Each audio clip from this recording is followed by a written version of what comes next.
बेटी एक बार चल के लड़के को देख तो लो। मेरा दावा है कि लड़का तुम्हें बहुत पसंद आएगा। बाला बहुत अच्छा लड़का है। हाँ हाँ बेटी, हम लोग तुम्हारे दुश्मन तो नहीं है। किसी अच्छे लड़के से ही तुम्हारी शादी करवाएंगे ना। आखिर तू हमारी इकलौती बेटी है। अच्छा ठीक है माँ, अब ज़्यादा भावुकतापूर्ण शब्दों का इस्तेमाल ना करो। मैं चलने के लिए तैयार हूँ। चलो फिर, बिना देर के हम सब चलते हैं। सभी बाला के घर पहुंचते हैं।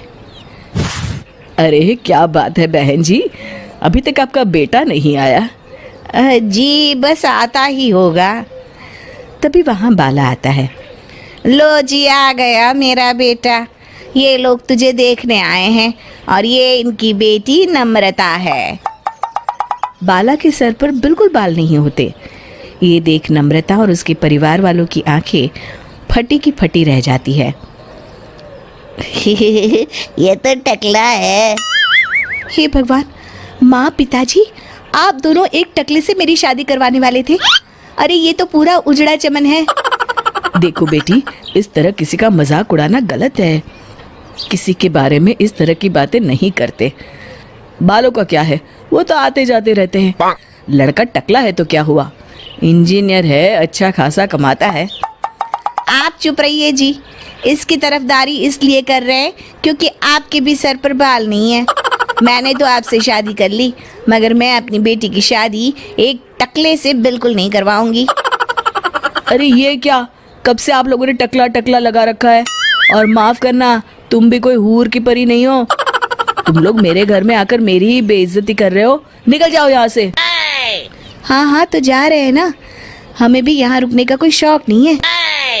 नम्रता और उसके परिवार वाले उठकर वहाँ से जाने लगते हैं। तभी नम्रता का छोटा भाई जाते जाते कहता है, टकला, तेरा बाप टकला। और इस तरह बाला का रिश्ता टूट जाता है। फिर एक दिन सड़क के किनारे एक आदमी घूम घूम कर कंधी बेच रहा होता है।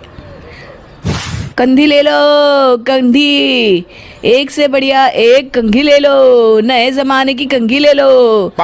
अरे भाई ये ले लो। घूमते घूमते वो बाला के पास पहुंच जाता है। अरे भाई साहब, कंधी लोगे क्या? ये लो। तभी उसकी नज़र बाला के सर के ऊपर पड़ती है। अरे माफ़ करना भाई साहब, आप इसे लेकर क्या करोगे? आपके सर पर तो बाल ही नहीं है। आपका तो स्टेडियम पूरा खाली है। चलता हूँ, कंधी ले लो, कंधी ले लो। कंधी वाले की बातें सुनकर बाला को बुरा लगता है। उस समय बाला को ऐसा महसूस होता है कि उसके लिए दुनिया में सबसे कीमती कोई चीज़ अगर है तो वो सिर्फ बाल है। बाला सड़क पर चलते हुए लोगों के बाल बड़े गौर से देखता है। चलते चलते बाला एक मंदिर के पास पहुंच जाता है। हे भगवान, तुमने ये मेरे साथ क्या किया? थोड़े से बाल अगर मुझे दे देते तो तुम्हारा क्या चला जाता? सारी दुनिया मेरा मजाक उड़ाती है। अरे भाई, आज पहला इंसान देख रहा हूँ जो मंदिर आकर भगवान से अपने लिए बाल मांग रहा है। बेटा, भगवान ने तुम्हें सब कुछ तो दिया है। अच्छी सेहत है, अच्छी नौकरी है। लगता है तुम्हारी तबीयत ठीक नहीं है। घर जाओ, सब ठीक हो जाएगा। बाला वहाँ से चला जाता है। घर पहुंचकर बाला खाना खाता है और अपने कमरे में सोने के लिए चला जाता है। फिर सुबह जब बाला सोकर उठता है तो आईने के सामने अपने आप को देखकर हैरान हो जाता है।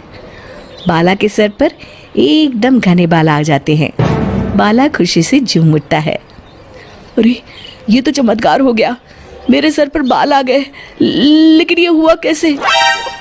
दोस्तों, अगर आप इस कहानी का दूसरा भाग देखना चाहते हैं तो हमें कमेंट करके ज़रूर बताएं।